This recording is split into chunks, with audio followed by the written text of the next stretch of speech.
Welcome back to Afternoon Live.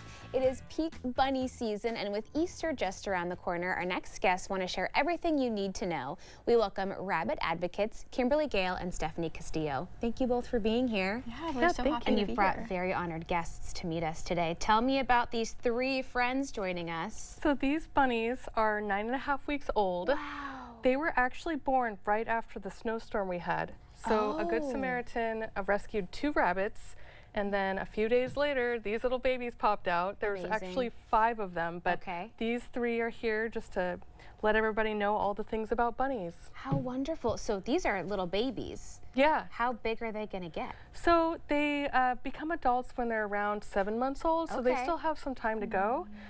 They're just starting to kind of get their hormones started, so some of the behavior you can see, they become a little more destructive. They might have some litter box habits that don't make it into the litter box, and they can actually get a little feisty with each other. So there's 5 of these bunnies that were born together, but these 3 are still together. They're getting along. The other 2 got a little more rowdy. Little sibling rivalry happening. Yeah, and especially with the boys. So we've got 2 girls here and 1 boy, and they can get really aggressive. Interesting. So we actually, these babies will, in a few months, they'll get spayed and neutered.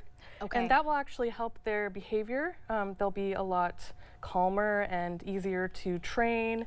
And then they'll be able to be bonded back together.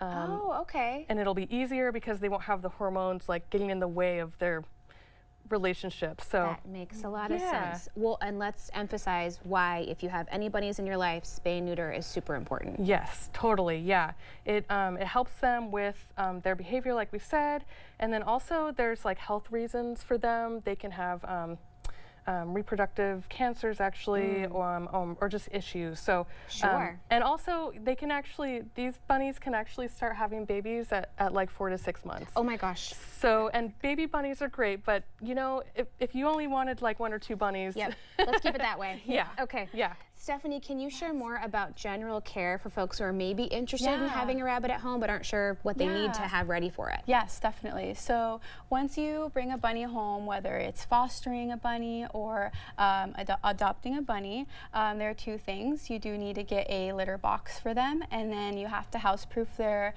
space. For a litter box, it's super important to be able to have a flat bottom with no wires, or just because we don't want their feet to get stuck in between the holes, or get pain from the wire, the hard wire from underneath. As they're just they're also super intelligent, and they're able to self-train themselves to use a litter box similar to a cat. And then, as well as bunny proofing, you do want to make sure that the wires are, you know, hidden. What I like to do at home is I like to put them in a wire box, so then I tuck them away out of reach for them. And then wooden, like wooden walls or wooden furniture, you just gotta be really cautious of that. But some bunnies don't care. And then just ultimately having a safe space for them, a spacious space is really important. At first, for baby bunnies, you can have them be in an X pen. 24 to 26 square feet is what is recommended. And then just they're very vulnerable animals, so we want to make sure that they feel very safe in their environment. Totally. What about thinking about getting a veterinarian on board? What are some things to prepare for in that regard? Yeah, so rabbits are an exotic animal, so we do want to have them sign up to an exotic vet. And it really helps, kind of what you were saying with neutering and spaying. It's super important, but not only that, it's also just important because it helps them it also helps them improve their behavior with using the litter box as well. So it's pretty cool on that. And then if you do, and then also just getting your vaccines for them and making sure you get your yearly checkups. That's super important to go for an exotic vet. What brought each of you to Rabbit Advocates in the first place? Well, I was looking for a pet and thought about cats and dogs, and then I discovered that rabbits are my pet. And I ended up with my first bunny, and that was back in late 2012, so quite a while ago. No looking back there. And once you get a bunny, you just kind of become a bunny person. Yeah. You just love bunnies. So Really special. What about you? I saw bunnies from Tumblr, and I loved them from then. And then I was super obsessed, and the person that I was dating in high school actually surprised me with a bunny in front of the doorsteps of my house. And ever since then, I had my bunny Holly for over 10 years. Oh, wow. So then basically what happened was I just started researching, and I realized that there's a Rabbit Advocates local organization, and I started rescuing bunnies, and I'm like, okay, well, I can either keep them or I can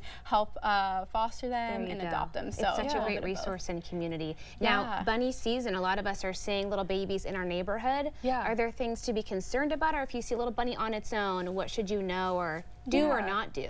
Yeah, it's very common to see bunnies outside. Like I said, they can reproduce very quickly, so if bunnies are outside, usually you'll see more bunnies. And so these bunnies are, you can tell they're pet rabbits because they partially just like their coloring, like darker fur or like these poofy fur. These are lion heads, these two. Usually pet rabbits kind of look more round and just kind of more like cuter versus like a wild rabbit that would kind of have like a more slender, smaller head. That makes sense. And the cottontails, like they look very like, they look more wild to them. And so, yeah, if you're not sure, you can, you know, reach out to Rabbit Advocates, go to the website, and they can kind of help you figure out, like, if it's a, you know, making sure it's a wild versus a pet rabbit. If you find a hurt rabbit, you can reach out to like a emergency vet or a exotic vet, and they can probably advise on what to do there. That's a good idea. So, yeah, and if you do get a bunny and you're like, oh, I want to keep a bunny, doing all of the above, but as well as they need, most of their diet is hay, and so we need to make sure if they are babies, they need alfalfa hay, just because it has more fiber, but adults you can do Timothy hay, and then as well as just giving them 5% like pellets, specific kind of pellets that are vet approved, and just stay away from any mix like corn, nuts, fruit, and then as well as just giving them some herbs like dill, parsley, rosemary, but just stay away from tomatoes, spinach, and iceberg, just because you don't want them to get sick and they can't really digest that. Yeah, it's a very specific kind of diet. There's a lot to know, but thankfully you're the experts, and you've got lots of resources on your website, so we'll point folks there. Thank you both for being here and for bringing these adorable bunnies. That was so fun. Okay, we will have more information about the Rabbit Advocates on our website at katu.com. We'll be right back with more Afternoon Live right after this.